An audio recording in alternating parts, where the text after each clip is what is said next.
Hey folks, welcome to Sunday's Dev Hangout. In this hangout we're going to be taking a look at a number of things that are in development. Firstly, the wave spawning system that we've been working on, and also the inventory system. We'll be using a community design map, this one designed by Matty101, and we'll be including this map with patch 0.2.8 in a couple of weeks. Because we're looking at work in progress, you know, things may well go wrong, so bear with us while we work through that.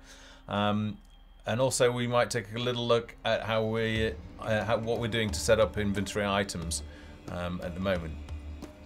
As usual, any questions, fire them into the Twitch chat, and I'll do my best to answer them. I believe that Aaron, who's on the programming team, is also lurking about, and he'll no doubt be answering questions as well. So let's dive right in. So who has actually downloaded the map from the forum and had a chance to look around it and play it?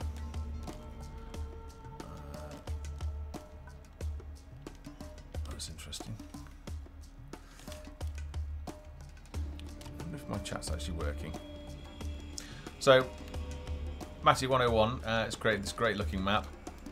It's done some really novel uses of props to create this nice sort of pond and waterfall area. And then if we just go over, let me just zoom out a little bit, get my bearings. It's also created this sort of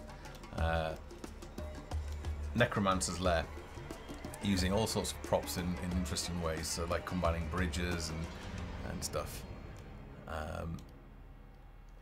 It's really nice, and it's actually in 0.2.7 it's a real challenge because peasants are a little bit squishy and the monsters are a little bit tough.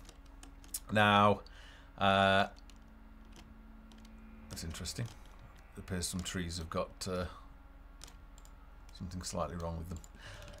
In this patch the peasants are buffed up a little bit, so they're a lot stronger now. And also with some inventory items that can be a bit tougher, so we'll definitely be able to survive a bit longer. Not quite sure what's going on with the trees there. Slight texture corruption, but we'll not worry about it for now. And let's go ahead and look at the wave system. So at the moment the wave system is under, let me just check, I think it's under human buildings. We'll be moving that in time. You insert them into the world in the normal fashion, so let's just move over here actually. Insert a spawn point into the world, and you'll notice we've got, to start, we've got 3 rings. We've got a yellow ring and a green ring, and if I actually scale up, you'll see that we also have a blue ring. And these the radius of the rings mean different things, which I'll go into shortly. Now in the inspector, just make sure you've got the inspector open. It's this one here. And you'll notice, in fact, what we'll do, let's turn off the stats and let's dock that against the side because we're going to need all of this. Let's just start from scratch as if you were creating a new one. What we want to do is we want to, first of all, when a group initially spawns, you can set a stalking distance. So it's sort of like a patrol area, if you like. So if we actually change that, you'll see that our yellow circle has increased. And they'll randomly wander around and hang out in this area. I know that's not quite the same, is it? Stalking distance is when they're actually seeking enemies. So I guess if they run outside of that enemy, outside of that range, then they'll give up. Foxel, is that correct? And then the max wander distance is where they'll actually wander around in, so we'll give that. And then the inner one is the area in which they spawn. So we'll perhaps come back to that later. So first of all, let's add our first wave. This is whip, so some of the layouts needs improvement. So this is really raw look at what we're working on. In terms of the trigger, we can do set that in terms of a number of parameters. So the time since the start of the game, so we can wait in seconds. This is so we could wait, say, I don't know, 120 seconds. The announcements isn't working yet, but it's sort of like a text announcement system where you say, you know, like new wave due in, or a new wave coming at you, just to warn the player. The behavior is what this wave group will actually do. So you can just have them wander around. You can have them stand still, which is none, so they won't patrol or do anything. Or you can have them seek the player out. Now, at the moment, that means that as soon as the player has constructed a building, they'll invade. So if 120 seconds passes and the player hasn't built a building, then they'll just hang around. But literally as soon as a building goes down, they'll invade. We'll extend that so that they also hunt out characters, so it's not just buildings.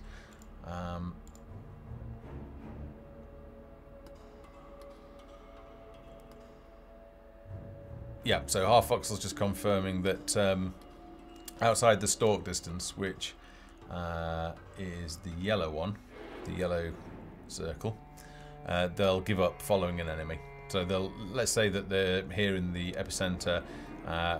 One of your characters comes into range. They'll chase the character up until they reach this outer ring, and then they'll give up and return to whatever they were doing. Okay. The next thing is we can actually choose the formation that we want them to spawn in.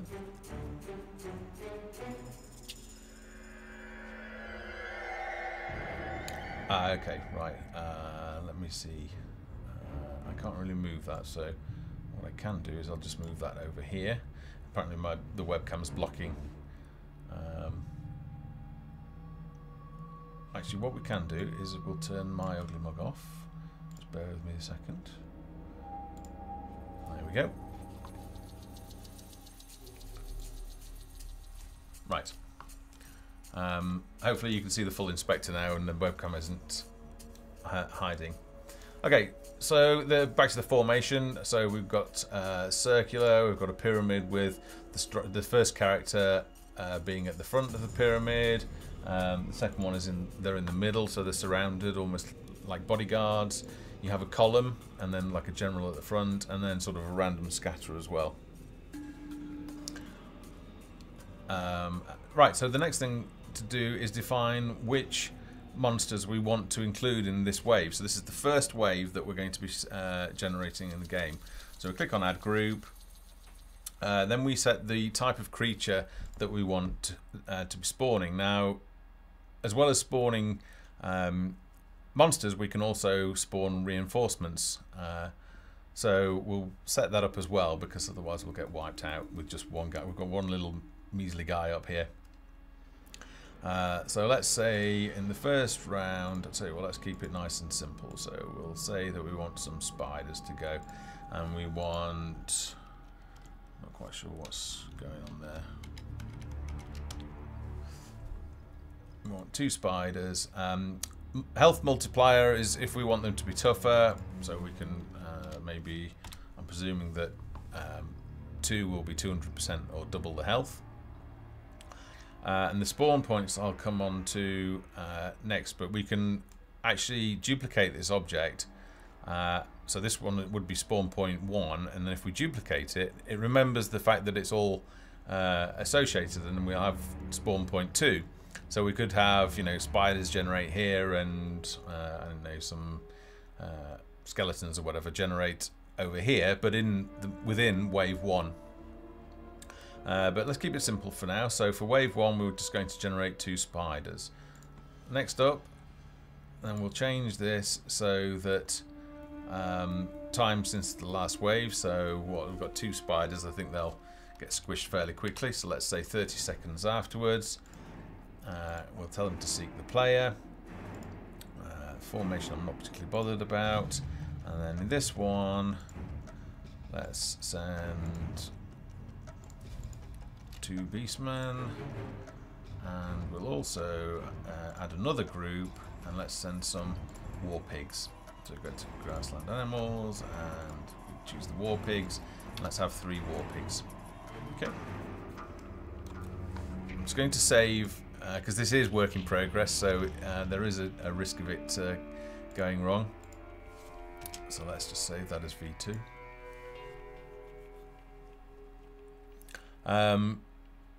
New to spam bots asking, will there be a strength multiplier or something of the sort? Yes, there will be.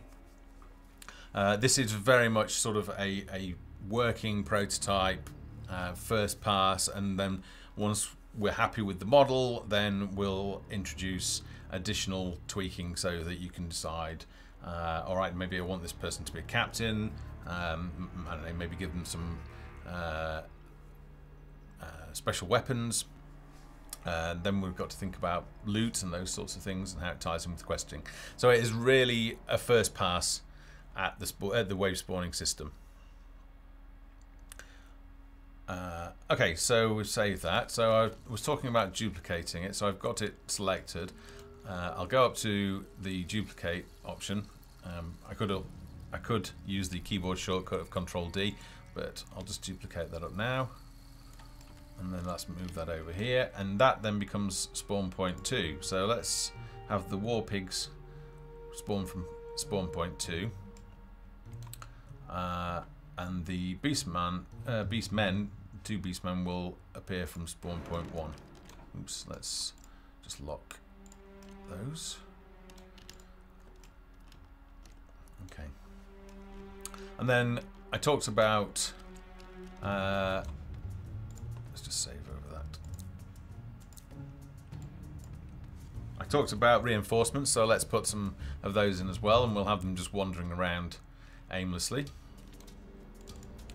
Okay, so let's scale that up again.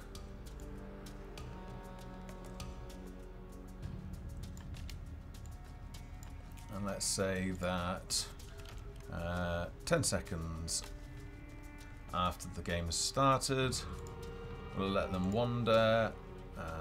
Let's have them in a column and get rid of that group. And we want humans. We'll have 5 human males and another group, and we'll have 5 females. And we won't duplicate it this time. We'll just leave the one. Okay, and then I'll set the starting angle of the game. Save that. And then we'll jump into the player and see how that plays.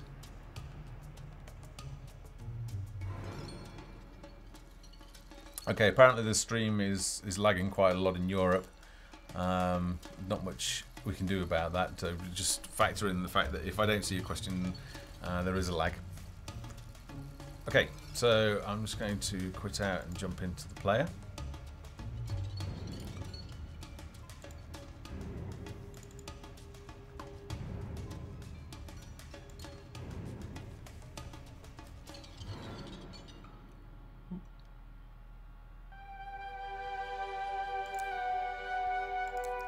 Load that in, and I'll turn down the game volume once we're in. In today's Dev Hangout, we've actually got new music from the Swamp Zone. So let's just turn all the music down, and I'll turn the settings up. We've got we've got the new music from Swamp Zone. Let's put vertical sync on as well. Okay.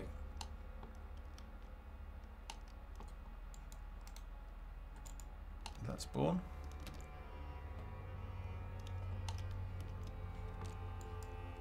I thought we were meant to have 5 females and 5 males. Let's send this guy over here so that we can see.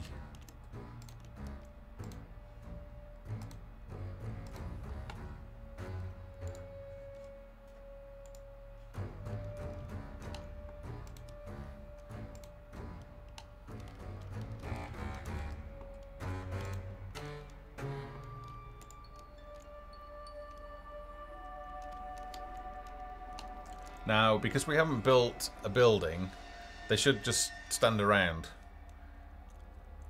And then we'll place one down, place a building down, and then they'll probably go and invade.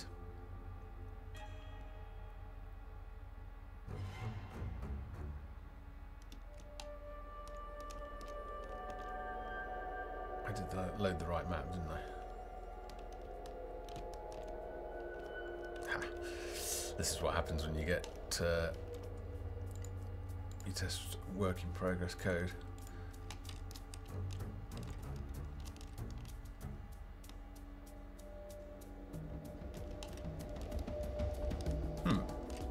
Oh, here they come. Right. So at least the spiders are off. And they're coming for us.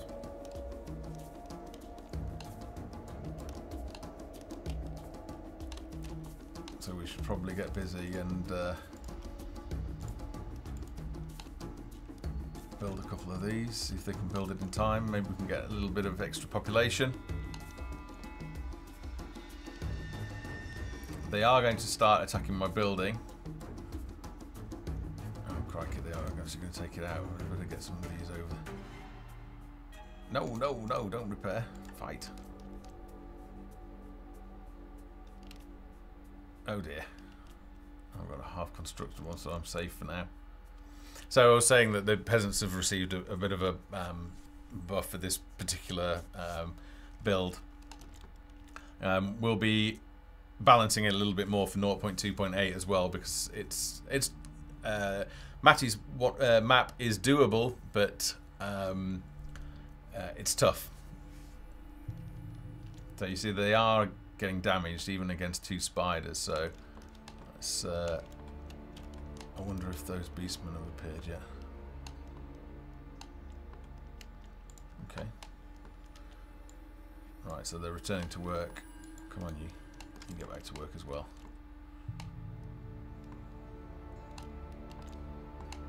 There we go.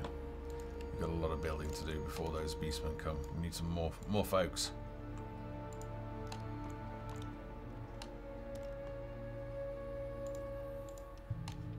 So while we're waiting for that, we can take a look at inventory. What we'll do actually, why are you building? Come on, guys.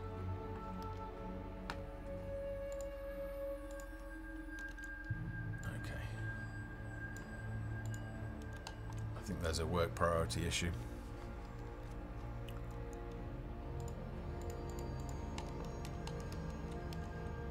Those beastmen might be coming any time.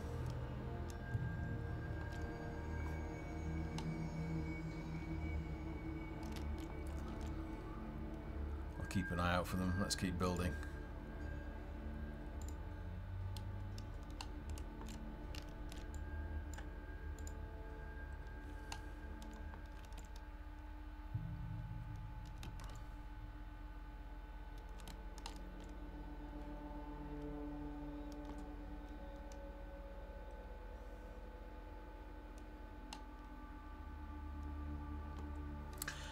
The screen might also appear to freeze if I just alt-tabbed to the desktop.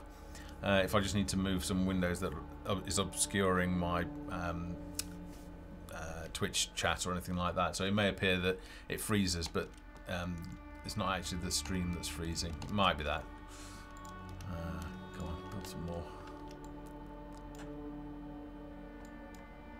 Yeah, that's bugged.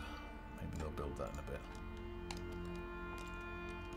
Okay, we'll have to look at the time on those wave timers, because maybe I've entered them incorrectly. But in the meantime, let's crack on and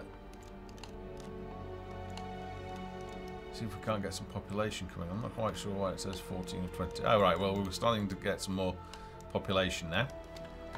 So let's expand. And we're going to put a woodcutter down here, because I can see some beech trees down here. So let's pop that. There we go. So 1, 2, 3. Any more? I think what we'll do is we should probably defend against these beastmen, because they're going to come at some point, because the spiders did. So I'll think about maybe building a wall and... Well, we'll see. The peasants are fairly tough now, so... Right, so... Just zoom down here. Let's train a couple of wood cutters. Off you go. So they're going to go and work.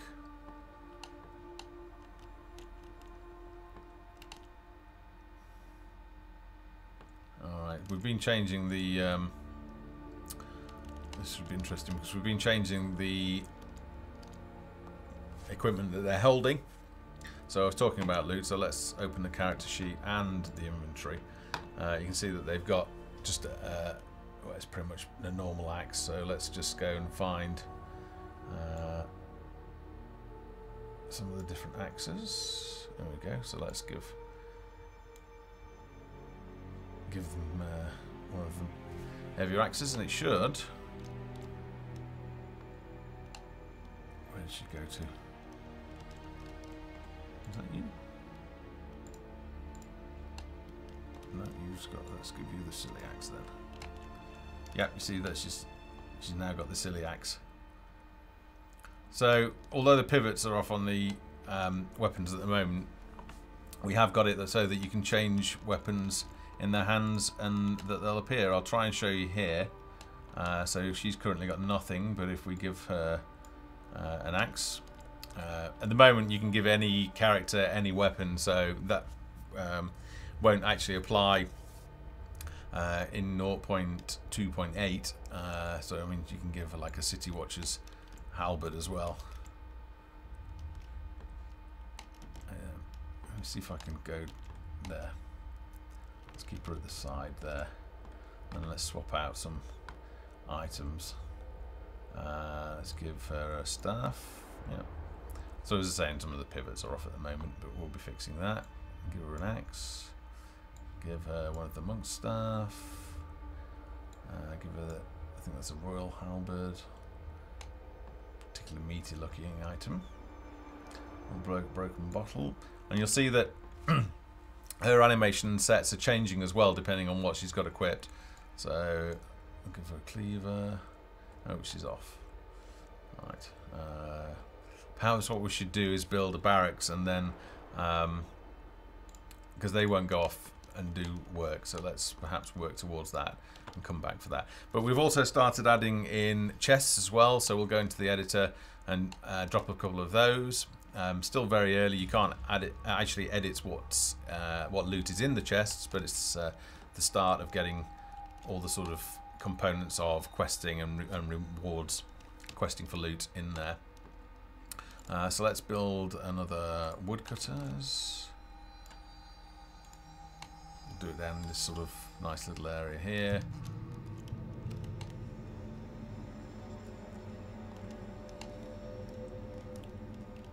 We haven't been attacked yet, have we? So I'll have to look at the error log and find out why that didn't happen. Anyway, so 2 beastmen and 3 war pigs should have appeared, and they should have come and attacked, but for whatever reason they haven't come yet. And I don't see any corpses hanging around, so I just don't think that they've spawned yet.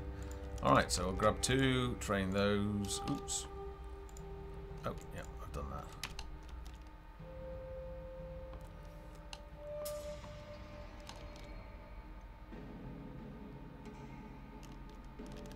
Where are you going? You're going a long way. Where's this tree? Oh, that's interesting. Just chopping away at the big tree. I didn't think we'd enabled that, but there you go. Right, so the next thing to do is we need to actually take on... I'll get some characters for this. We need to go and find an iron mine. Now, I happen to know that there's one over here. So let's go and try and get to that. Now this was very tough in 0.2.7.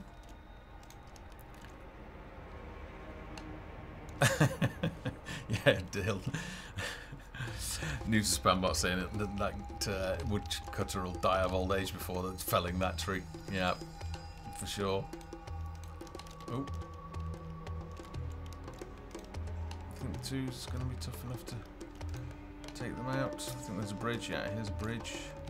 Oh, right. 3. Come on then. Let's see if you're any good. I should probably have given you some armour and some loot.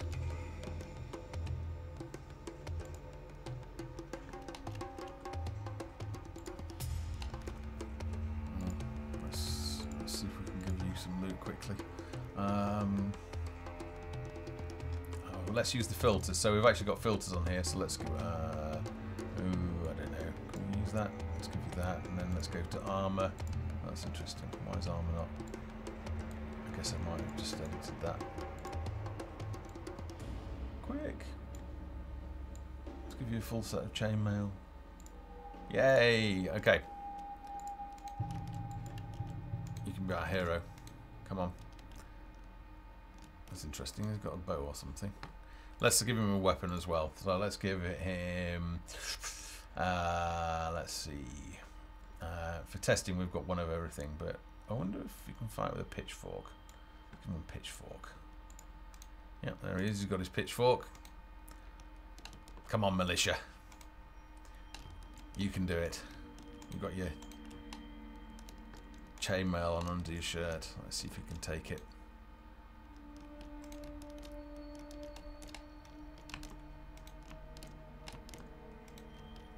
Oh, what's that? 1, 2, 3, 4, 5. Now, Matty's got a tendency of hiding monsters in bushes, so I'm wary of going in here. Let's see if we can pull a couple. Get out! Okay, right, you take that one. That's it. So, he's fighting with... Oh dear, come on. You've got all that armour on, you should be fine. Get down. Yeah, 1 down. What have we got? 1, 2 to go. So, once we've got the inventory system in, we've got looting in and chests, you'll be able to find higher grade equipment. So this is a common pitchfork that he's fighting with at the moment. So you might find an uncommon one or a rare one, and they all look better. So let's actually go and give him, if he'll stand still, he's desperate to return to work. He loves his job that much. So let's give him the next one up. There we go. So I think that's like a steel reinforced one. Come on, can we clear them out? There's 2 more left.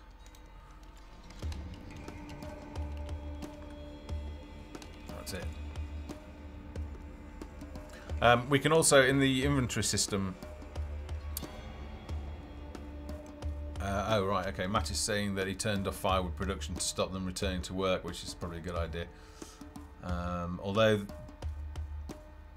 no, these didn't come from the spawn points, did they? So, as soon as this guy's finished.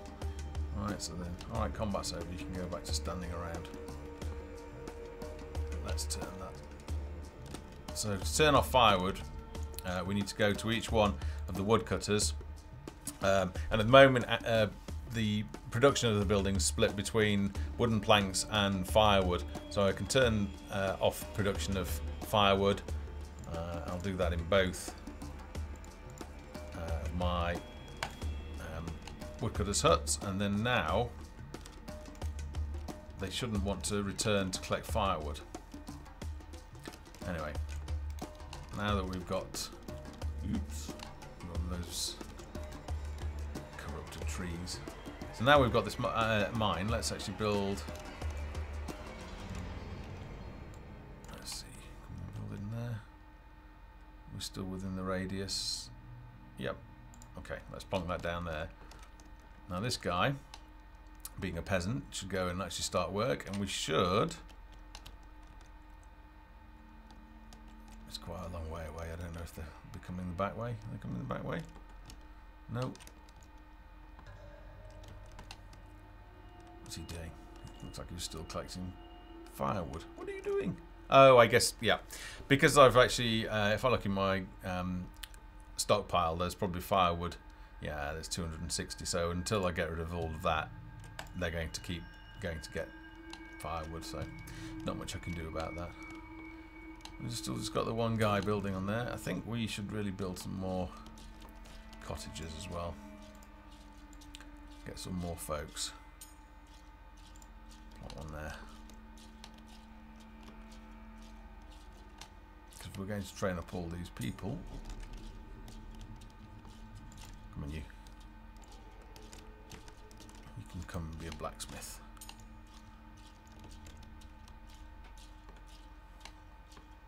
So these dead bodies will eventually fade away and leave sort of sparkly loot piles that you can open. And the plan is to put in proximity looting, so rather than having to click on each one of these, which is what you have to do in the tutorial, is that you'll just click once and that will open up any available loot in that area. So you can literally just loot everything in one go. Right, you get to work. That's it. So we'll head off to the mine. Start working. And then the next thing we need is we need stone. So I know that the stone quarry is down here. But knowing Matty, he'll have also put a load of monsters there. So let's see. Have we got enough to build? Have we got any yet? 200 stone. Okay. Let's see if we can build a barracks.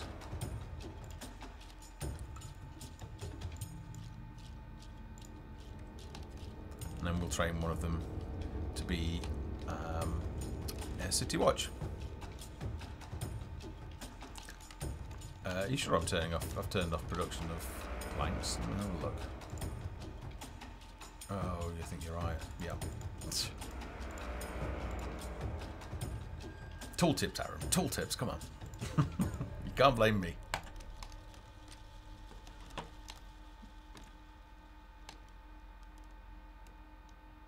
So Tommy Holmes is asking, during the night, will villagers be able to carry torches when wandering out into the darkness? Yeah, I think, as Half Foxel says, we're going to give them torches so that they'll generate their own light. And I think it'll look really cool as well.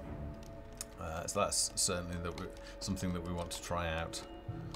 And also in 0.2.8 we've got some new props, so there are torches and braziers and other light sources that you'll be able to place around, so that should really help. In this map, Matt has actually used the campfires really in a smart way. I'll show you when we actually get there, but this is a campfire. So there are some much better props coming to help improve that area. Right, so did we got one guy? What's he doing? Come on, you go and train. And then let's give him. You come down here. And then let's have a look. So you've got the bog standard one, so why don't we give you a royal halberd? So what, before we do that, let's just scroll it so we can see the change in the weapon. So the weapon's up here, so if I drag in the new weapon, there, he's got his new weapon. Right, so we're not able to customize the full character because we just don't have enough available memory on the graphics card to store all of the other textures and the geometry. So what we are going to show is we're going to show weapons in the hands. So it could be a sword and shield, it could be a two-handed weapon, it could be a bow, it could be a crossbow. You know, we've got quite a few in there. And we'll keep expanding that throughout development and adding in cool loot. But, you know, we'll have magical effects on these, so maybe there's like a flaming, I don't know, flaming spear or something, so there'll actually be a nice flaming spear. This will have a much better idea of who's got the cool gear. Right, so now we've got our one guy, we should probably give him some armour as well. Although that peasant's got the best stuff, hasn't it, so... okay, there's a little bit of chainmail, maybe a plate helm. Let's give him a belt, some boots, some gloves, some pauldrons. Actually, let's give them the goblin pauldrons. Let's give them that's much cooler hat. What else can we give them? We'll give them a weapon. Now, I don't think the magic ring's set up at the moment, but we can. Let's see if we can give them that. I've got to find it first. Actually, why don't I just filter by? Okay, maybe that's not working at the moment. So that should filter your entire inventory, so that you can look at just crafting ones, or just armor, or just weaponry, or miscellaneous items. But at the moment, that doesn't seem to be working. But it will for 0.2.8. And we've got potions and all sorts of other things. There's the tailor's gear in here, but the tailor's. Let me think about this. The tailor's done, but it hasn't been rigged for animation yet. But the tailor's building has been done. So that I mentioned on the forum that we're pulling content in now from the 0.3.x release cycle into this one. So while we continue to polish and hook up all the UI and get everything working, all the art team are sort of moving ahead, and we're going to bring all that content in rather than sort of holding back on it. We are just going to keep on bringing that content in.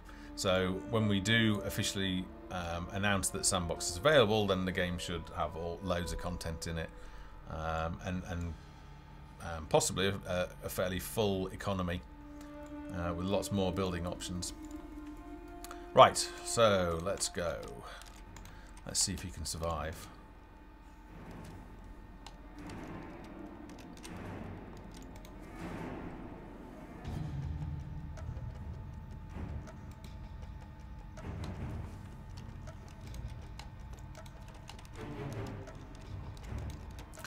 Yeah, half Foxhole, I wouldn't necessarily put a light source on the flaming torches that the peasants may carry, because it's expensive.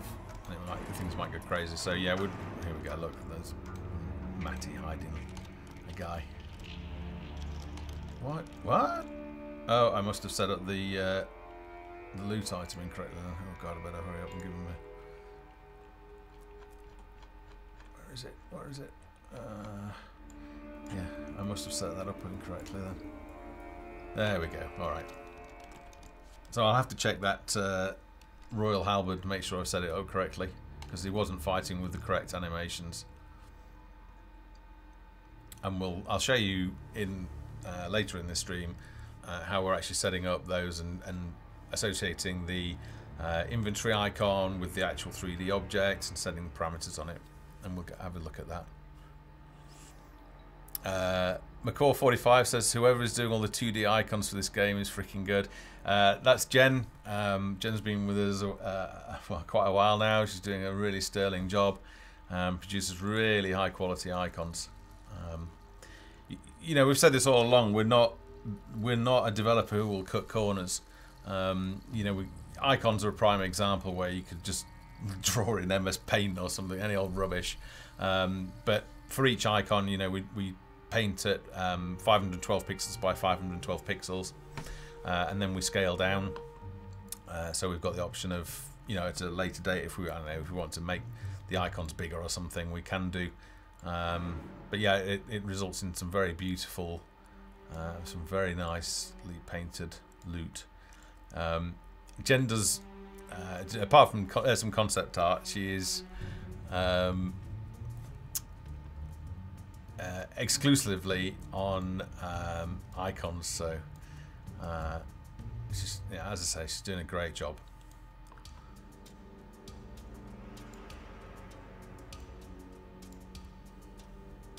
Right, is he still right? We're just rejoining the battle, and one guy, as I say, they're hard as nails now. He's managed to take out God knows how many. And then over here we've got the quarry. Now, Matty's done a really nice job of actually integrating this into a stone cliff area, so it actually looks like a working quarry, which is really great. He's done a really nice job on this map with limited pieces. So yeah, really looking forward to what he produces, but also anybody else that's watching. You know, if you can produce a really nice map, then we'll definitely consider including that with the game. and putting that out so that people can enjoy it.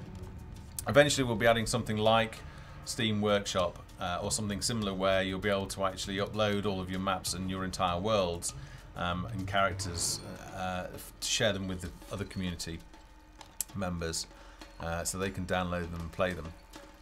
But for now, while that's not present, we'll be including, with the creators' permission of course, we'll include those with some of the dead patches so that everybody can have a look and dissect them and see how they've been put together. I mean, we've been surprised actually how Matty's used some of the pieces, and we didn't expect some of them to actually work, but they do, so we'll be incorporating some of those ideas into our own approach to level design. Right, okay, so it's time to build, oops, not a wall, it's time to build, come back. It's time to build a stonecutter lodge, so let's plonk that down there. Let's see if we can get 2 in there. We have some guys arrive. Here comes 1. I can see 1 coming. Just the 1. Oh, I think we definitely need to build some more. Are you going to go and run and help? Yes. Okay. She'd finished her task of collecting the firewood, so she came over. Alright. Oops.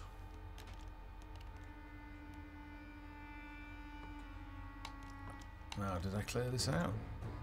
I can't see any more there. I guess that's all the dead ones on the ground. Come on, hammer that ground.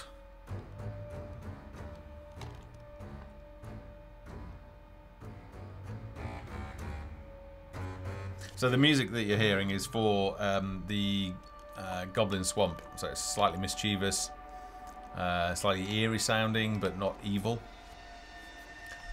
So that will be possibly the next biome kit that we're doing, so that we can start designing swamps. And then once we've got a swamp, we'll be able to place a portal down so that you'll be able to travel from your grasslands and the home of your village and send your adventuring party into the swamp. So that'll be really cool when we add that. But for now, we're focused very much on getting the full city building and economy working. Right, let's train you guys. Stone cutters, off you pop. Excuse me, and then I'll come round the back here.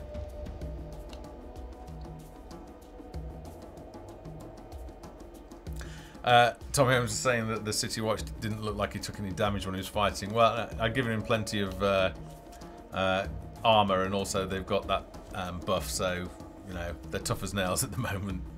But we'll be taking that away, so it'll be equally as hard in 0.2.8. Don't expect to make it easy for you, do you? Okay, so now we've got our supply of stone. Let's go about looking. Let's have a look on our stockpile. Oh yes, we've got loads of things. So let's go. We should be able to just free build now, pretty much. So let's. Oh, we're missing something. What have we got? Stone. Okay, maybe we should build another. We'll be upping. At the moment, you've got a limit of two workers per building. We'll be upping that in 0.2.8. It's accidentally too low. So, alright, we can build a monastery. Right, so let's get some brewing going on. Spin that around using the keyboard. Pop that there.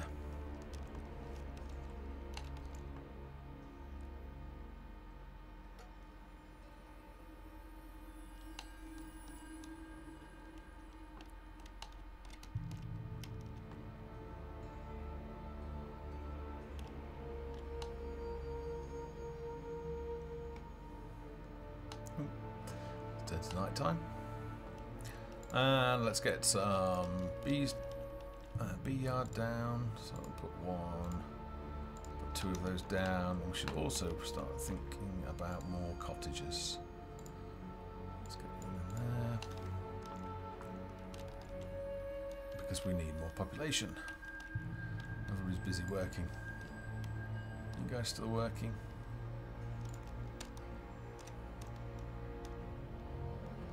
I don't think I'll train a monk until we've got a little bit more population.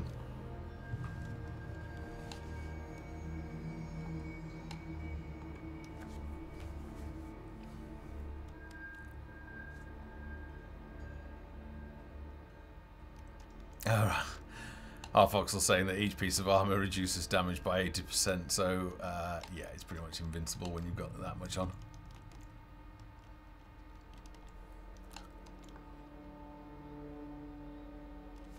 But don't worry, we'll be nerfing that to Kingdom Come. There's no way a piece of leather is going to reduce damage by 80%.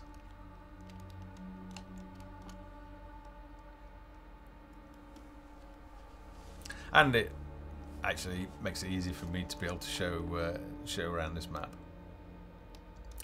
So just to repeat myself, so we'll be including Matthew 101's map in patch 0.2.8. So you'll actually be able to play this map in a couple of weeks' time.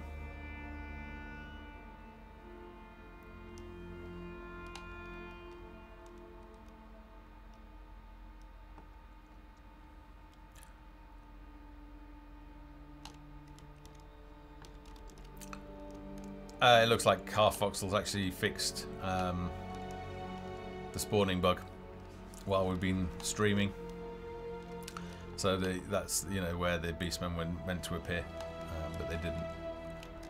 So this is real-time development.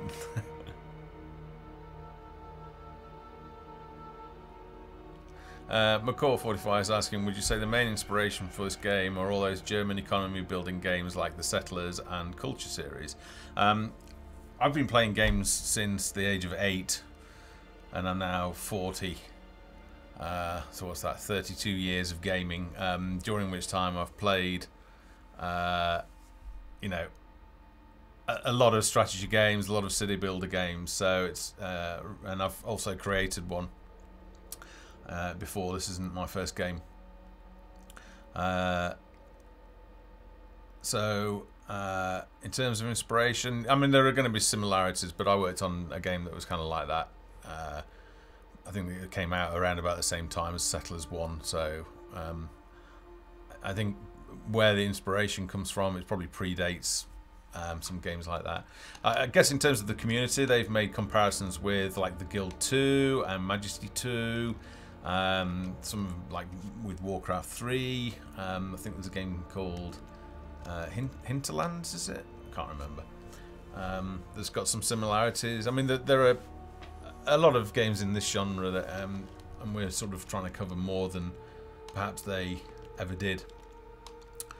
I just, you know, looking forward to when we deliver it and it all comes together. Right, where are we at? We don't seem to be getting much population. Let's build some more. Oh, I couldn't build that. What are we short of? Stone blocks. Ah, I need to train. Oh no, I didn't build them. Okay, let's build.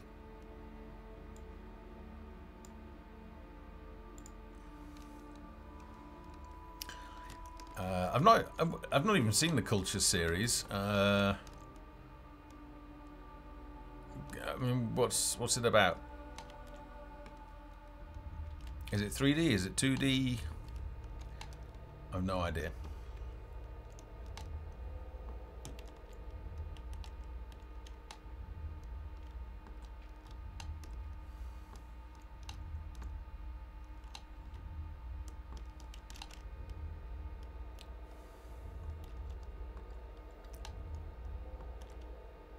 Okay, we seem to be stuck a little bit at the moment with a low population.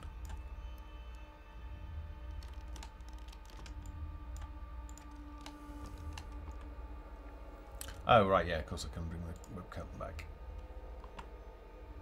And the game might have seemed to have frozen, but it'll come back within a couple of seconds.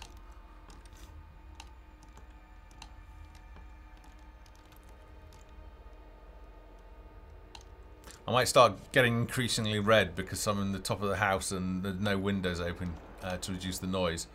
And being the height of summer here in the UK, it's like, whew. In fact, that's the point. I should maybe have a drink.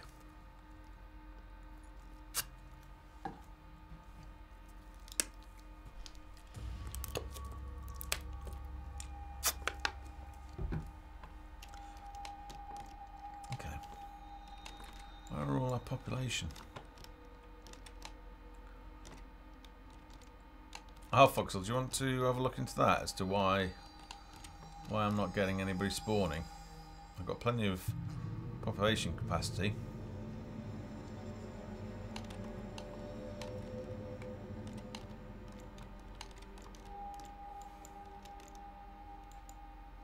It's not that they've been killed and they're not releasing the slots, is it?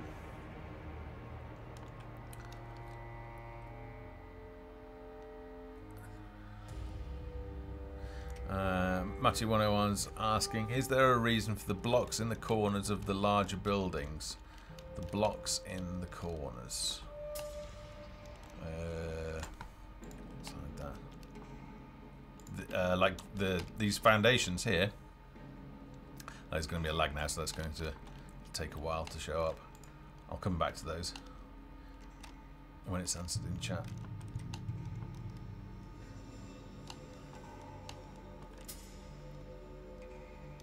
My population seems to be so small.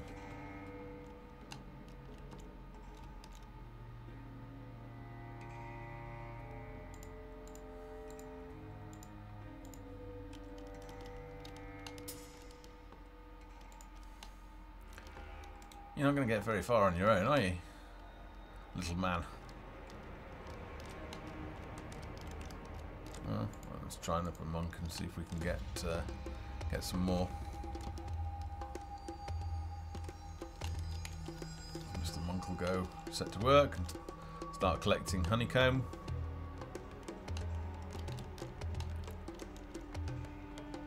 That's it, and off you go. I'll start building a warehouse, but I can't at the moment.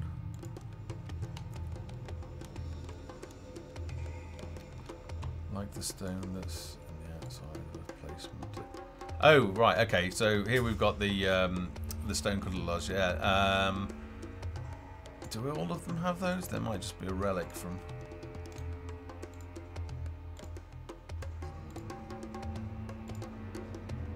Okay, so that one doesn't have them.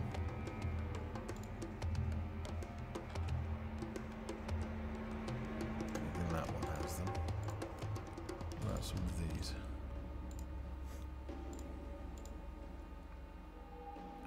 Yeah, so it's an inconsistency. Some have them, some don't. But there's no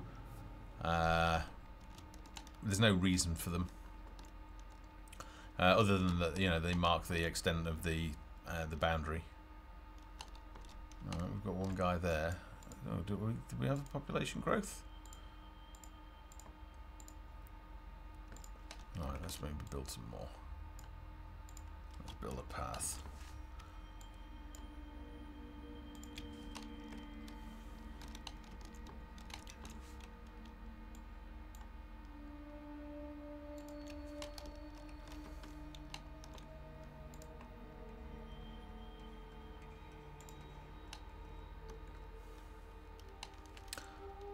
I'm hoping that we start getting some more population soon, because I'm a little bit stuck at the moment. If it's a bug, I guess I could take some of these guys.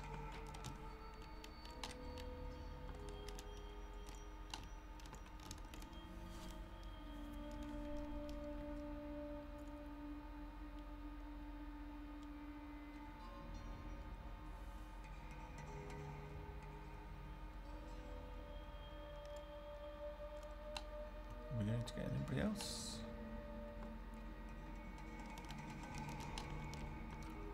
Oh. Let's send you,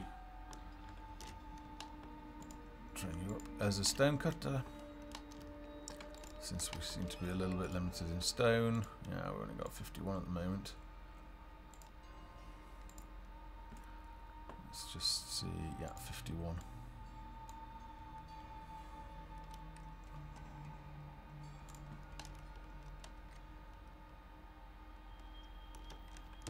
Yeah. Right, well, while they're doing that, let's go and take our militia guy. Where was he? He was over here somewhere, wasn't he? Or did he go? go back somewhere. Did he end up returning back home? Oh, we brought him down here, didn't we? There we go. There he is. Right. Should we go up here? Come on, and let's go up here. I've not actually been up here before.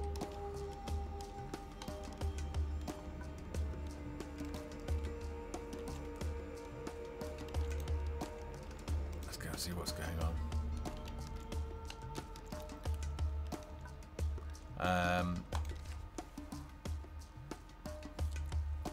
Kyriogma is asking why is the day and night cycle so short. It'll be tweaked in the future.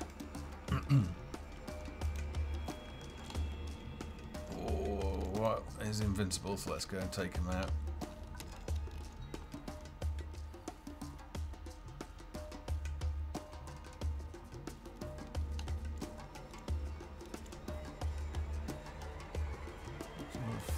Flicker happening, isn't there? What's that all about?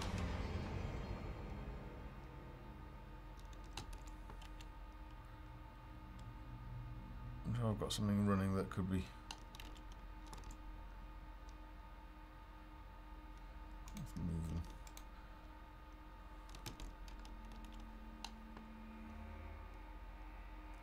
Got some weird flicker on them at the moment. I don't know why that is.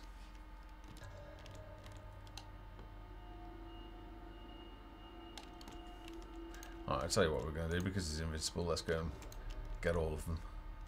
Let's see just how tough he is. Oh, it's nice around here. Got some fires.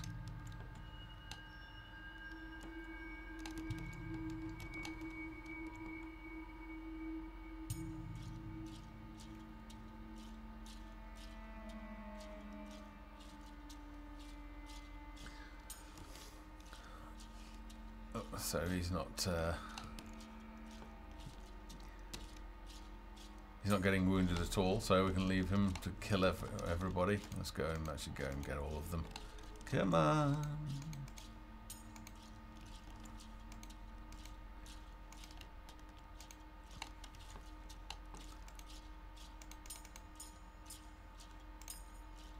Oh, I should announce a massive spoiler alert, of course, since we're going in actually on sort of uber strength mode, just wandering around the map and having a look.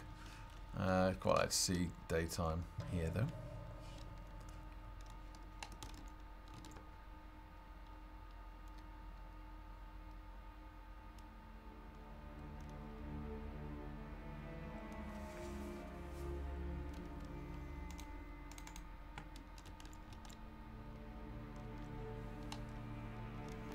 Right, so let's leave him fighting up there.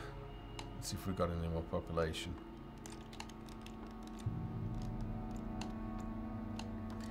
It's almost like we're seeing some sort of CPU spike, like the garbage collection's kicking or something. One, two, tick, tick. Have to look into that. See what's causing that.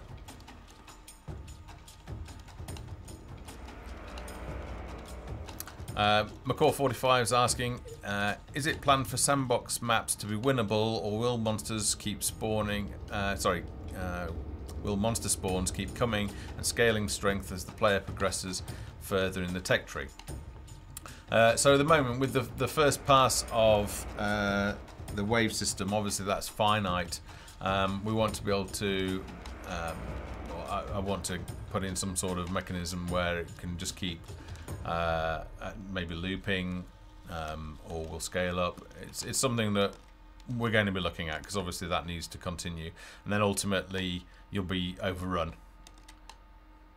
But we want you to be able to play for a fair while. So you know, I think you'd be overrun within an hour or two if you're keeping up and making sure that you're building enough things. Oops, I've got a select server. Come on. Come on.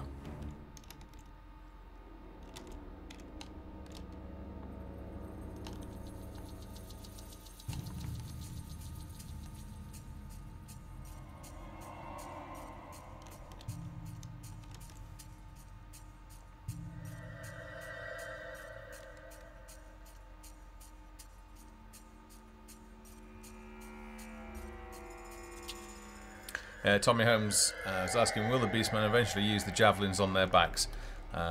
Yes, they do. We've got an animation for that. It's just not activated at the moment. So, as Halffox said, we'll have some that are warriors, melee warriors, and we'll have some that are ranged. The Beastmen, as a race, we're actually going to expand that so there are different types, because they're a really cool creature, so expect more from their culture.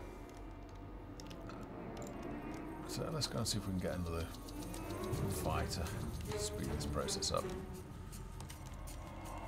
Ah, here we go. Now we're getting some population. Right, you guys come and be militia.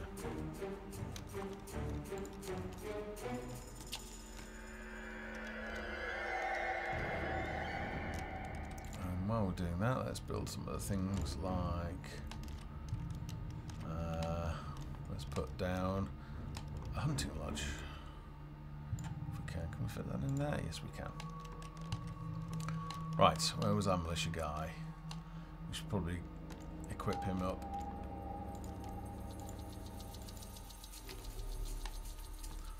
Oops. Give him some gear.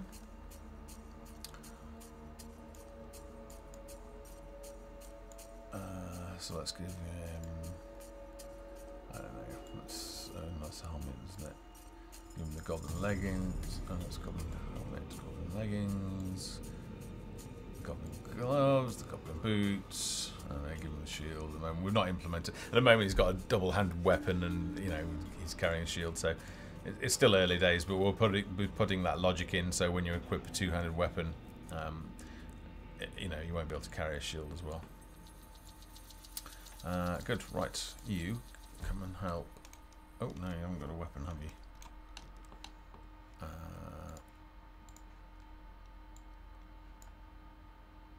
So let's. Okay. Go and join your buddy over here. Where was he? What are they doing back up? You're not telling me he died, are you? Oh no, there he is. Come on, you get to work.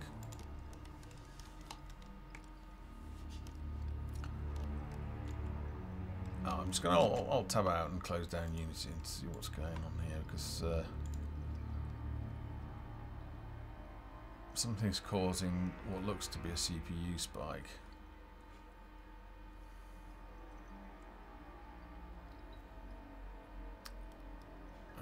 Let's close down source tree. And what else?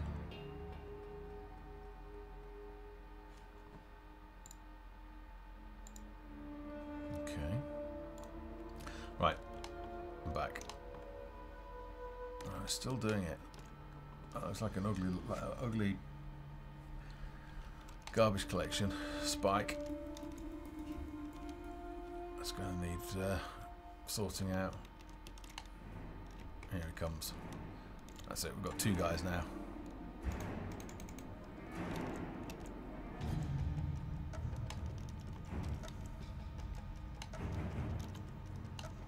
We've got all the sounds for the Beastmen sorted out as well, so we'll get that in soon. At the moment I've got the sound muted because I don't want the soundtrack playing.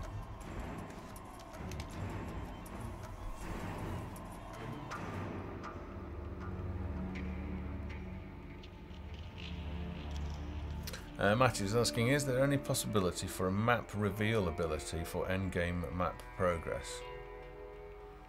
Is there a possibility for a map reveal ability? What, so you can actually see the whole map, so it's the Shroud of Fog of War is removed.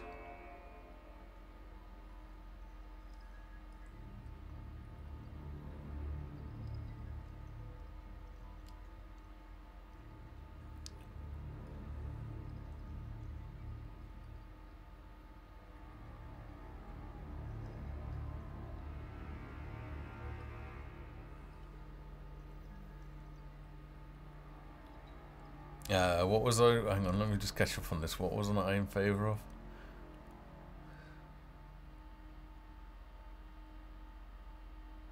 Oh, right, the effect on the building effects. Right, sorry, when you open a... Yeah, so if one of these, for example, if we click on the... Oh, no, not that. If you click on that, they sort of fan out. Yeah, the problem with effects like that, I will justify my decision, is that once you become familiar with the game, anything like that, so, you know, for example, we got anybody, you know, this sort of sliding, it can hinder productivity and responsiveness in the game, because sometimes you'll find that you know advanced players will be clicking very quickly, and if you've got to wait for an animation to stop before you can actually know the final destination where the button's going to end up, it can get in the way. So we'll see.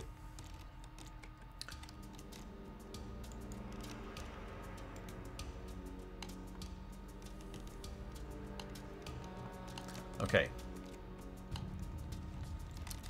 Is there anything over here? We'll go and have a look.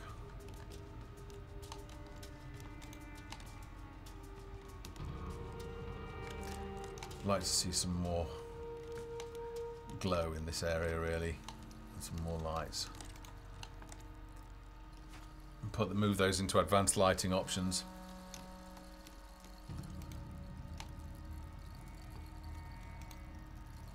I don't know if Matt has put anything around these areas.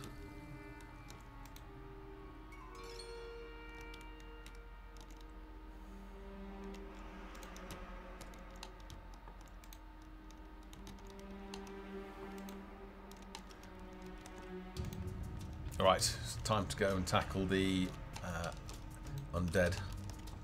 Let's head on over there. Go and take these necromancers out.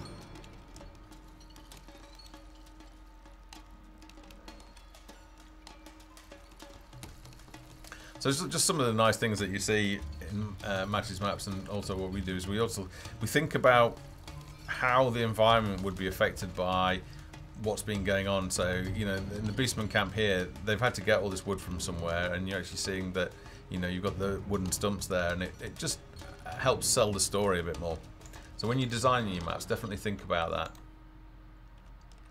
You know, and the fact that the quarry is actually near a stone section. I think in the human village map at the moment, we've just got it plonked down for testing purposes.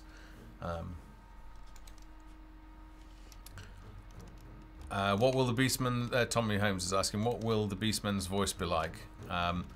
So at the moment, the voiceover is not has not been recorded. We're still writing the scripts for the Beastman, and part of that is voice development, because a lot can be added. Let's go and have a quick look at this beauty area down here. A lot can be added to a character through the voice that you choose, and if you get the wrong one, then the script that you write for that character can just not work very well. So it's essential that both the writing and the voice of the character go and sit well together, because you can also add in colloquialisms as well. So regional accents, for example, they might say words a certain way, or they might have sayings. So we were sat down, we were writing, I'm just trying to think what it was, which character we were writing the scripts for, and one of our team members is actually Canadian, and we were discussing the sort of stereotypical comedy stereotype for a Canadian, and some of the phrases that they would say.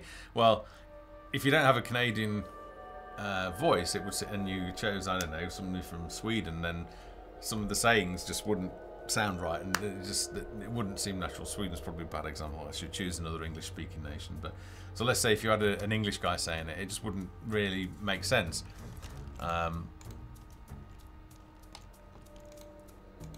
But what we do have for the Beastman, we've obviously got all the grunts and impact sounds. Oh, we're still in this beauty area, aren't we? Oh, you come.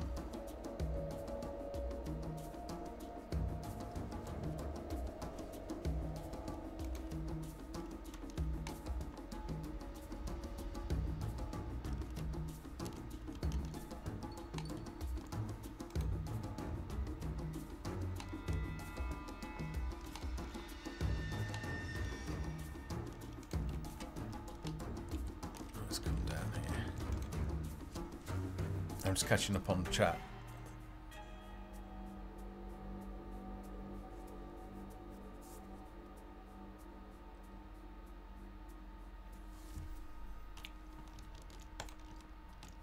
I think there are going to we'll have toggles for in the settings. It's just where we stop that. You know, there's a point at which you can go too far. Right, come on, just get in there, take them out.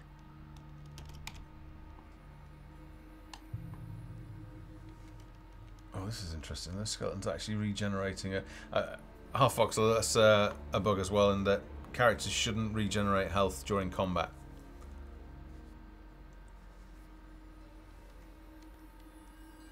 Like there, it just ticked before he died.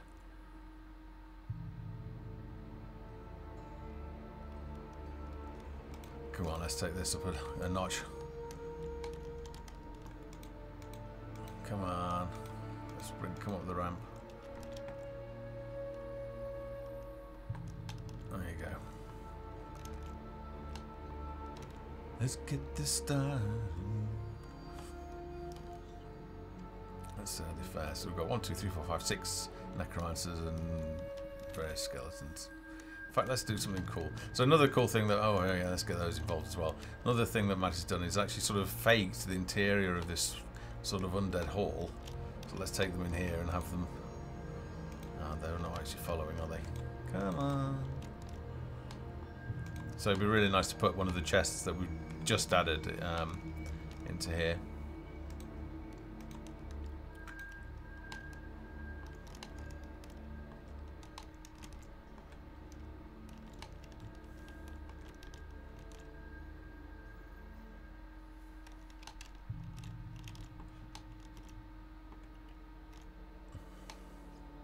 So we've got our necromancer just spam attacking at the moment.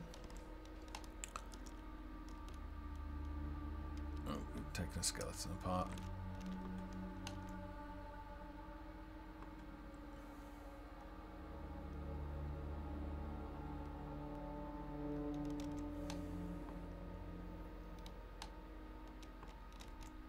How are we doing?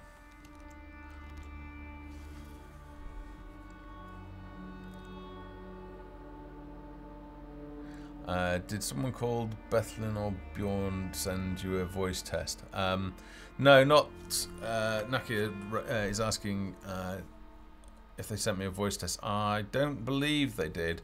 The only Scandinavian guy that we've got is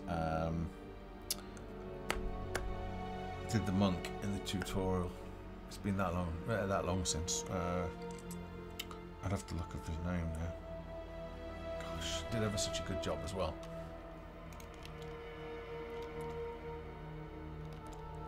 It'll come to me in a minute. I'm a bit distracted at the moment, trying to do this and read chats and think as well. It's a bit too much.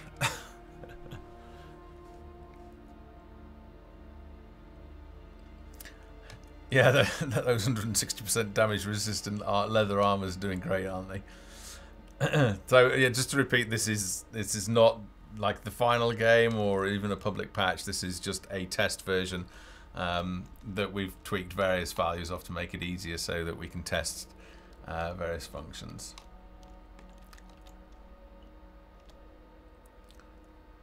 They've got pretty poor weapons and low stats at the moment, so they're not really doing a great deal of damage. That's interesting. Where are you going? Oh, you're fleeing, aren't you? Come on, take them out.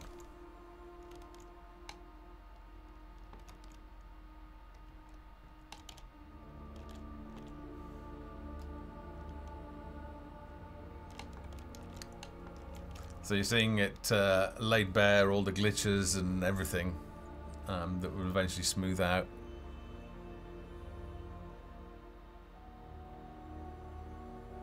Oh, I should mention as well, somebody mentioned the save system. We've fixed a couple of bugs in that. The tutorial save system, where if you loaded a save game, occasionally you'd get moonwalking peasants that would just stand still. Well, not stand still, but they remain in the same spot. So we fixed that and another bug, but they'll be in the patch notes anyway. So save it should work a lot better again. Right, let's go and have a look around quickly. Kind of like how the Fog of War creates sort of like these foggy areas inside. Kind of nice. So as I say, we've got some torches and some sconces and some braziers all coming, so you should be able to make this even better.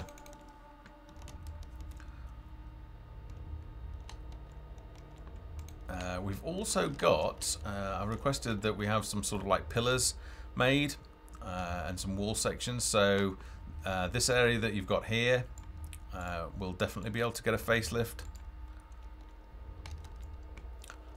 So what we've done is we've essentially looked in your level and thought, right, okay, well we could definitely do with these props and expanding the graveyard kit. So I don't know if you've actually got any other parts of the graveyard kit in here or not. I mean, I know you've got the graves, but anyway, there's more coming.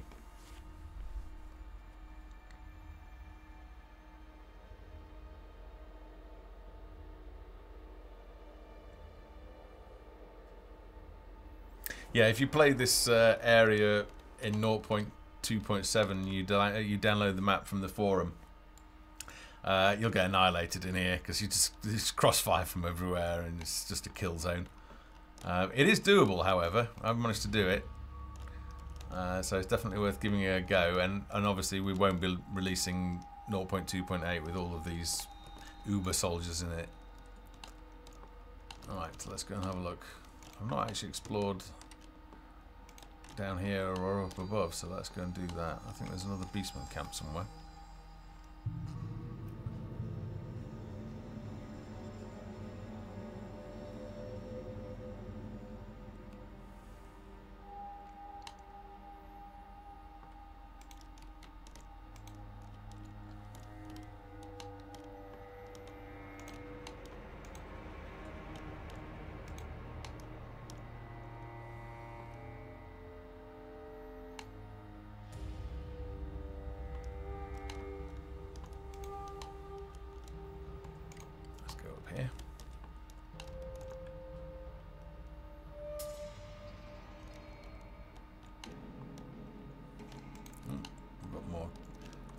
Some camp. Let's go and have a look what we've got here.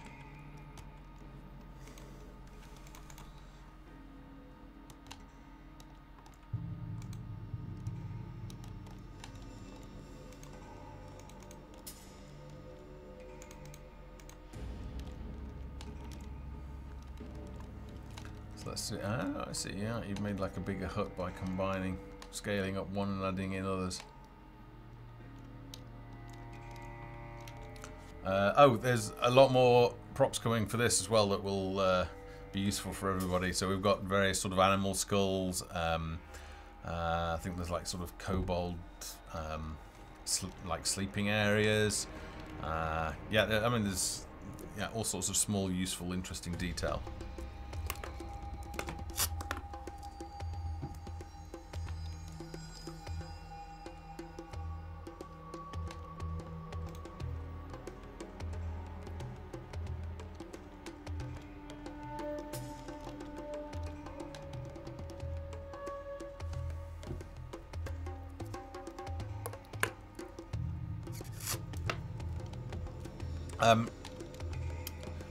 Thugard, there's not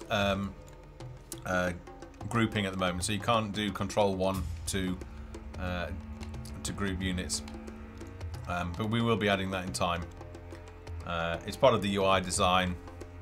It'll be in the top left. It's all set up, it's just a matter of attaching the code to it, but that will be coming. A lot more of the UI will hopefully be coming in the next patch or two.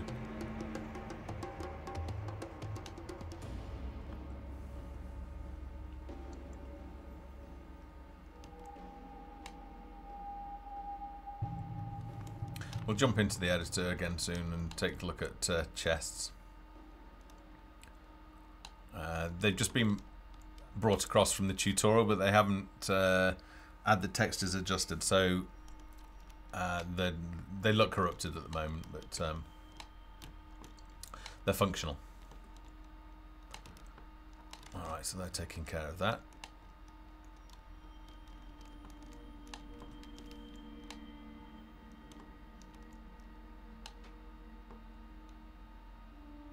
Oh, hello. Where did you come from? God, it's a game of attrition, this. It does sort of ruin it when you've got super, you know, super powerful men. There's no challenge, really. It's just sort of... but it's necessary, you know, to speed up testing.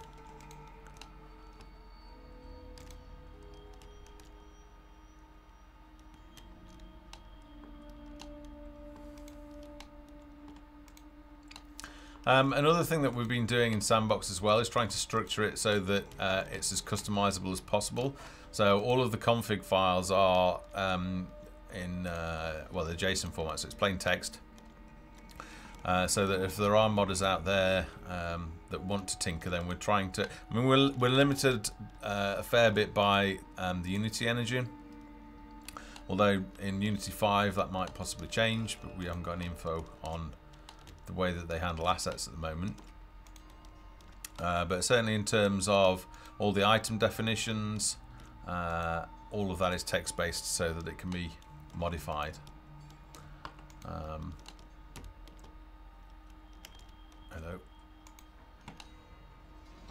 Squeal, little piggy, squeal!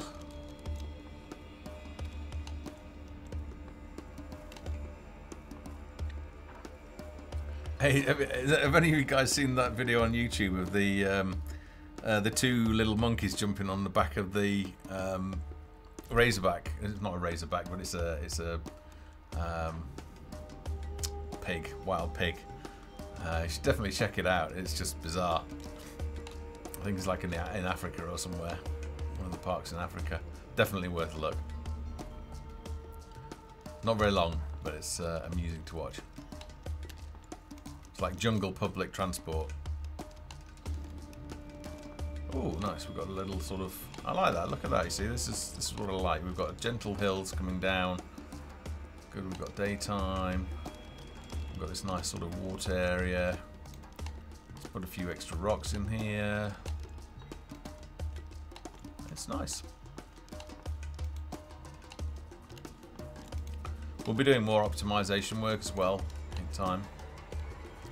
So this is fairly graphically intense as a level, but we will be working on that to try and improve performance.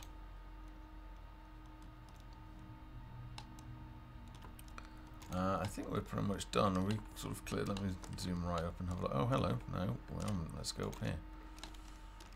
God, these maps are so big. This is just one map. Like when you've got a whole world, I think we'll definitely be able to hit our ideal target of 8 hours solid, if you want to do it as a solid gameplay, about 8 hours as a session to build up your village. Obviously we've got each building's upgradable. These are just the tier 1s. You've got tier 2 and tier 3. You've got research, you've got the workstation upgrades. There certainly will be plenty to going at, and then when you've played one of those, you just go on and grab your next world and you've got a completely different play experience and a different set of challenges. Alright, okay, this is where we were starting our village. Oh, what's this up here? I just looked in line. Don't think there's anything up here. Apart from these sort of nice. Oh, let's go check these out. They look kind of nice.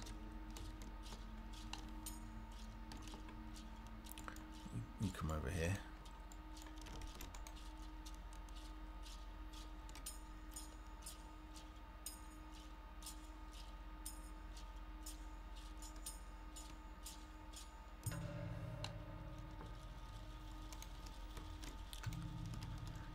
Yeah, just discussing modding.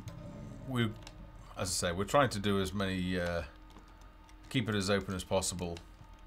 But we'll make more of an announcement later in development, once we know the scope of what's possible. And we'll try and provide as much support information as possible to help guys that want to mess around. And one thing that we might do is possibly provide like a DLL hook, just to a method call, so that modders could actually then write some C++ and compile and overwrite DLL. But I have a feeling that I don't know. We need to look into dynamic script execution, because I have a feeling it's being removed in Unity 5, but that might not affect the DLL solution. But that's for hardcore modders and C++ programmers.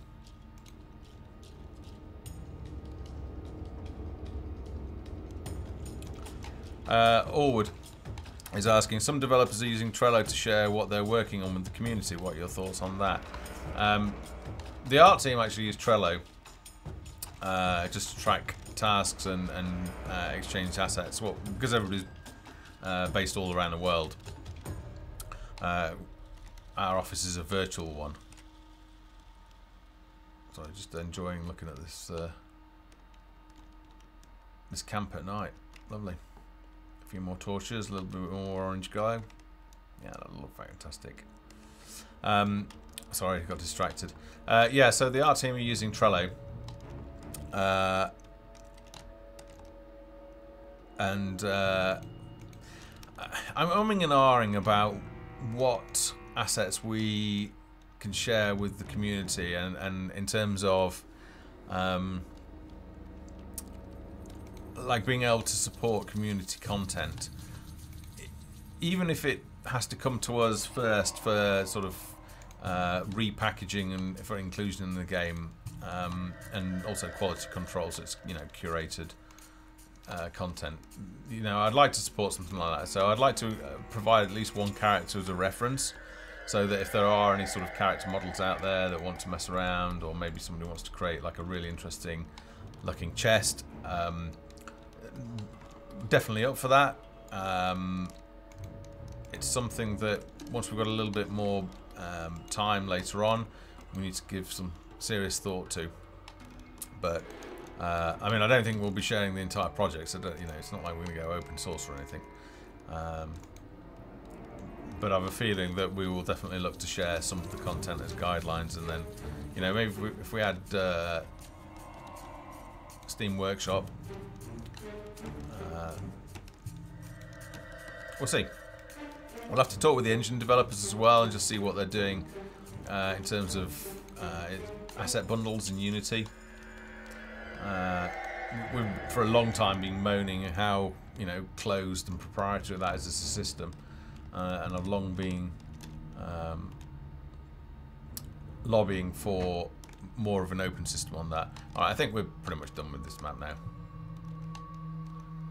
It's beautiful. Lots of detail. We didn't build anywhere nearly a big enough settlement. I've played this once before, and I think I'd sort of covered all of this area down here. Oh, I've not even visited some places. Okay. Anyway, let's jump into, let's see. I don't think there's much point jumping into the editor just to put a chest in there. It's pretty similar to chests that are in the tutorial. We can't edit the contents at the moment. You will be able to, obviously, in time. So I think what we'll do is we'll maybe look at some of the inventory items, and I may even go as far as to just open up one of the definition files so that you can see sort of the format that it's in. So let's do that now. Yeah, I think we're done. Okay, let's exit to desktop. Right. So just bear with me while I open up Unity. I was saying, should I pull first?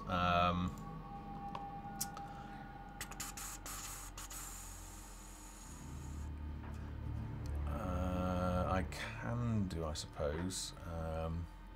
Although I need passwords and things, which I don't think is a particularly good idea when I'm streaming live. So we'll just carry on as we are for now, and I'll grab a new pull later. Source code, it means from a Git repository. Right, okay, so in terms of items, I was just in the process of migrating some of the items from the website. If I just bring that in here, so I've entered one key, and oh, actually, have I got that open still? No, I've closed it down. And I'll just go ahead and I'll add in the other keys and associate the icons. There are no 3D objects for these at the moment, so it's fairly straightforward to do. So what we need to do, we're actually in Unity Pro here, and we've got our definition files here. So the first thing I just need to do, I've got a template here. So the first one that we're going to add in is going to be a silver key. So that's and also the slaver's key.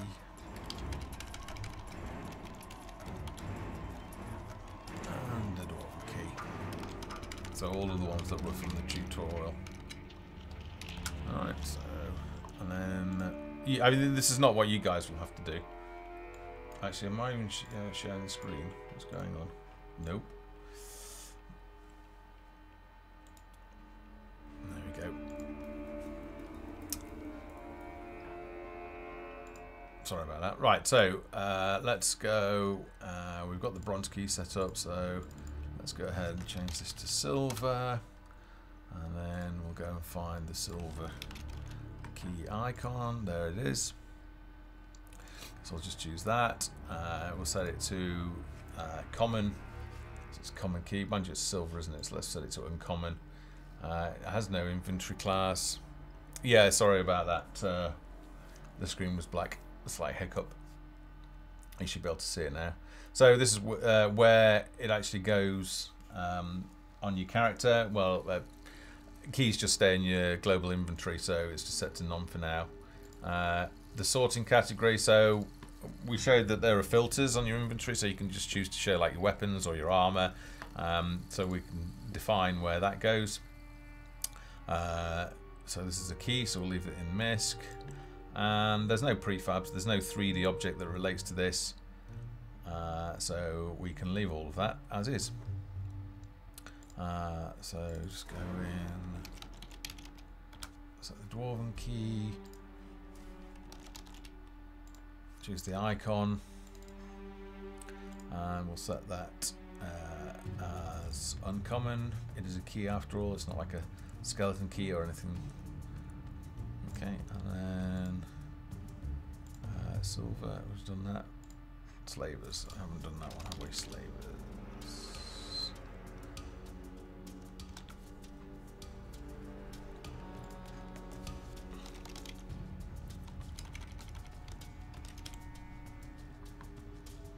Alright, well, it's a skull key, but at the moment we'll put in that skull key. And then just to show you some of the other items, so where are we? Weapons, new weapons. Here's an example of a weapon. So we've got the blacksmith's pickaxe. It doesn't have a description yet, we'll be writing those. It's got the icon, which you can see down here. It's the slot that it goes in, so the pickaxe goes always in the right weapon slot.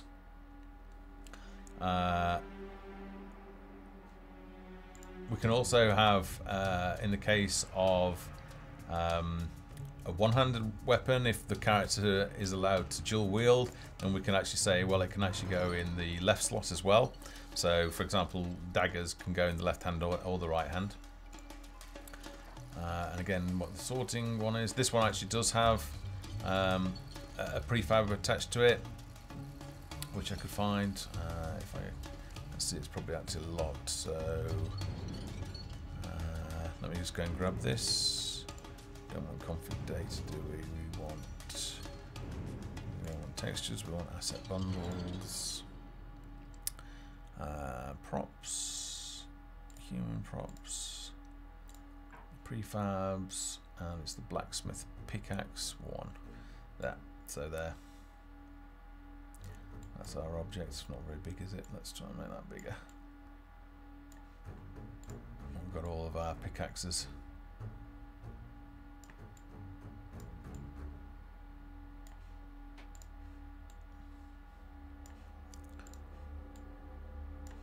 So for every item that can be equipped in the hands, there's a 3D model of it and an icon. So quite often the concept art, at the moment we're sort of working in both directions. So it may be that Jen creates an icon and the concept for it, and then that gets turned into a 3D object, or it may be that we get some of the 3D guys, while they're making and working from an icon, they might think, oh, well, here's a really cool alternative, and then we work in reverse, and then we create an icon for that. So it flows in both directions at the moment.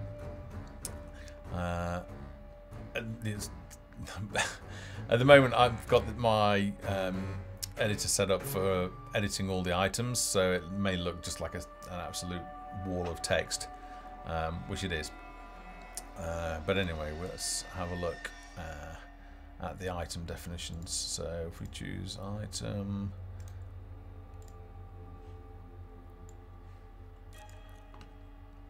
and then we've got the actual files here. So if I open up the Goblin helmet, you'll see that the definition is just a text file. So you'll be able to actually edit this. And then we're talking about storing these actually in the location file as well, so you'll be able to tweak them. You know, I guess something in the forum was asking about legendary items, and the ability to name them as well. So we have got that option, so it's something that we'll be looking to do. I'd certainly like to support that. How are the goblins and their warship getting on? You know, that's a good question, because it's been finished for a while, and I don't think it's actually appeared yet in the build, but let's see if we can try and find that and hunt that down.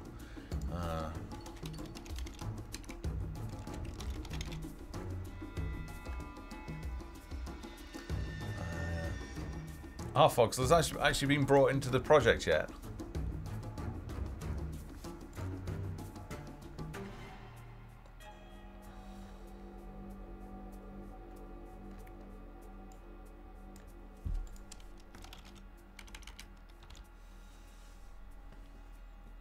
Goblin ship, right.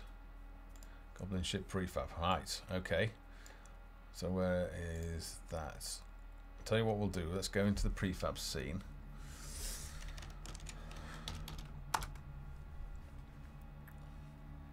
And see if it's in there. So let's close all this down.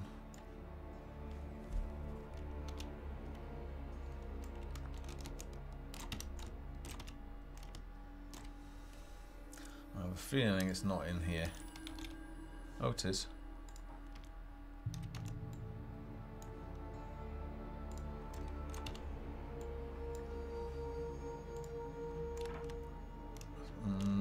Now, where's the texture going to be?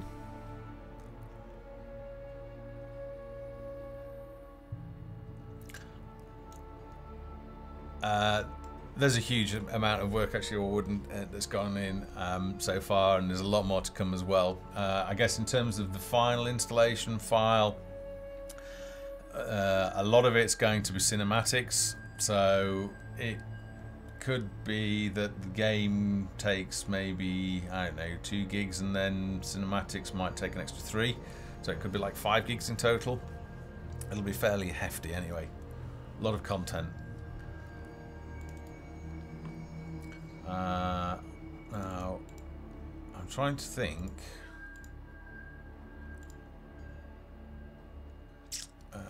Let's see if I can try and find the texture, because this will obviously look a lot better with the texture.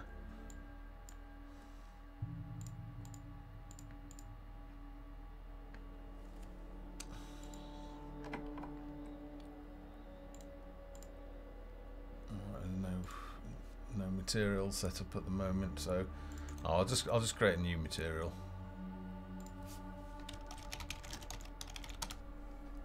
And then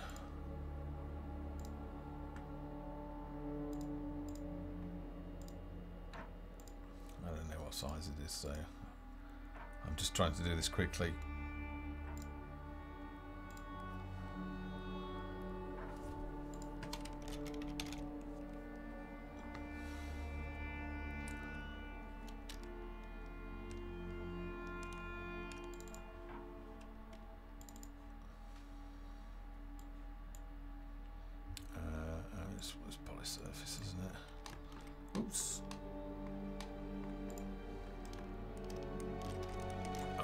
set that up as a transparent. So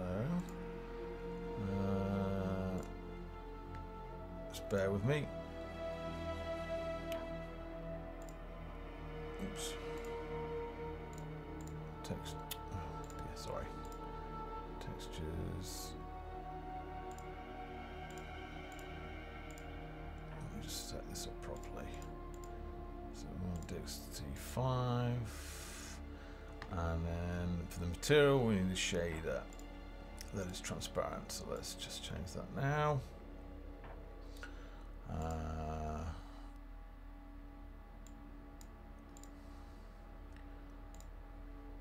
No, that's not work. That's the wrong one. Just bear with me a second, guys. No, what am I doing? Games found.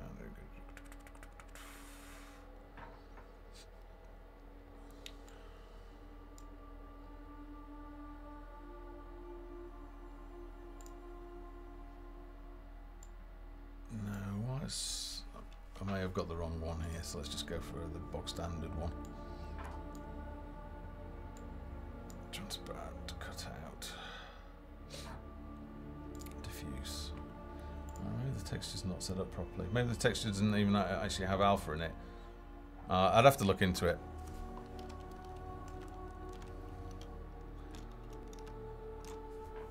It's actually neatly organised, the project. It's just that I've got loads of things open at the moment.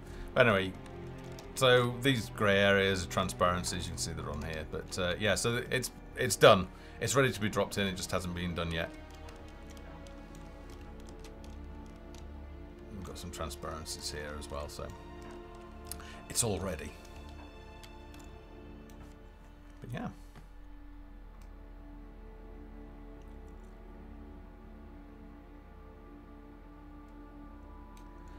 Yeah, the texture doesn't have alpha.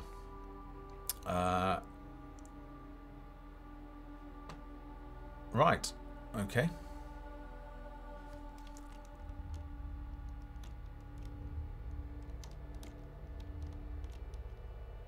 There's all sorts of little sly techniques that we've used on this. So, in the original design, the whole thing was open-topped, and if you're going to do that, then you need to put goblins in it, and the more goblins you put in it, then the risk of performance drop is there. So what we've actually done is we've created some interior areas, just little techniques and things to reduce the fact that we don't need to put that many goblins actually on it. It's really a spawn point, so for 0.3, when you're defending your village, this will be like a spawn point for the different waves of goblins as one option. Obviously, I mean, different designers can spawn things from where they like, but what we're going to do in our map is actually put this on one of the beaches and then have the goblins spawn as if they're a raiding party. So we're just finishing up all the goblins at the moment. Pretty much based on what's in the tutorial, but optimized and brought into Sandbox, and also they've got some new animations so that some of the goblin berserkers, they will actually be able to scale your walls, your tier 3 walls. We've actually got tier 1 and tier 2 walls pretty much ready and waiting to be integrated. So there's a whole, I mean, there's a whole stream of content that's been made that's just waiting to be brought into the game. So it's an exciting time, and it's all coming together really nicely. So I'm looking forward to that. I'm just trying to think. I think that's a pretty good point to wrap up today's stream. I think I've covered off everything that I wanted to cover off. Sounds like some of the bugs have already been fixed while we've been on air. So I'll go and grab those, and I guess being Sunday, I should actually go and relax for a bit, given that everybody's back to work tomorrow. So yeah, have a great weekend, guys. Thanks for joining us, and look forward to seeing some of your creations, and I'll be chatting with you in the forums. So be well, and I'll see you real soon. Okay, bye.